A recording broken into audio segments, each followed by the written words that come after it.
రెండు కాళ్ళు, ఒక తలకై, కడుపులుండే పేగులు, నరాలు, కీళ్ళు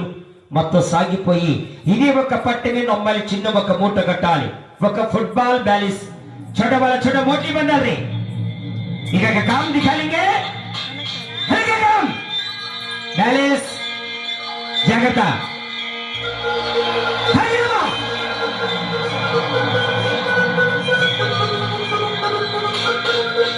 मेरे नर्सरी निकालो तलगा में लगावाली दो पांच से